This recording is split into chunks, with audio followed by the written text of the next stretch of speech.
Leo tarehe 9 Mei mwaka 2025, Urusi iliadhimisha miaka 80 tangu ushindi dhidi ya Nazi ya Ujerumani katika vita vya pili vya dunia.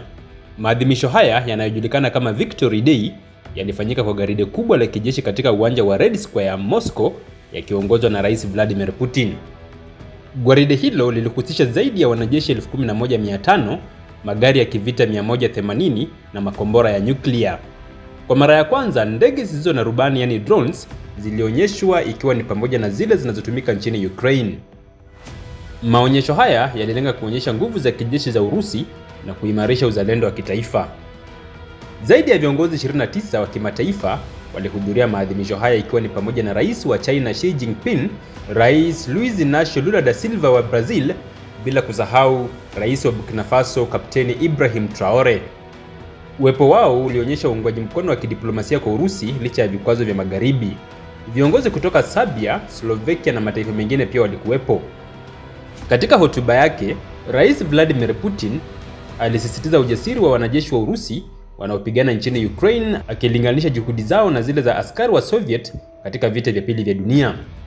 Alitumia kumbukumbu ya ushindi wa kihistoria kuhalalisha operesheni ya kijeshi ya sasa, akieleza kuwa vita dhidi ya Nazism haijaisha. Maadhimisho yalifanyika chini ya ulinzi mkali kutokana na hofu ya mashambulizi ya drones kutoka Ukraine. Viwanja vya ndege vya Moscow vilifungwa kwa muda na huduma za internet zilizuiliwa katika maeneo fulani kama hatua ya tahadhari. Licha ya tangazo la kusitisha mapigano kwa siku 3 lililotolewa na Urusi, Ukraine iliripoti ukiukwaji mkubwa wa makubaliano hayo. Wakati Urusi ikiadhimisha Victory Day, viongozi wa Ulaya walikutana nchini Ukraine kuonyesha mshikamano na taifa hilo.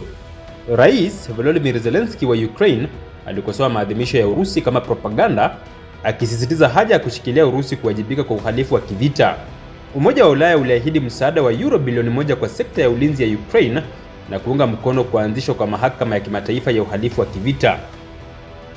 Wananchi walishiriki katika shughuli za kumbukumbu, ikiwa ni pamoja na kuweka maua kwenye makaburi ya askari wasiojulikana na kuvaa nembo za St. George kama ishara ya uzalendo.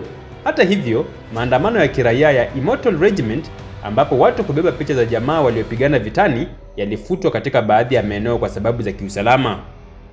Maadhimisho ya Victory Day ya mwaka huu yalikuwa na uzito wa kipekee, yakionyesha mchanganyiko wa kumbukumbu ya kihistoria na ujumbe wa kisiasa wa sasa. Urusi ilitumia tukio hili kuonyesha mshikamano wa ndani, nguvu za kijeshi na uungwaji mkono wa kimataifa usioegemea Magharibi. Wakati huo huo, dunia ilishuhudia mgawanyiko wa wazi kuhusu mzozo wa Ukraine, huku kila upande ikijaribu kuimarisha nafasi yake katika jukwaa la kimataifa.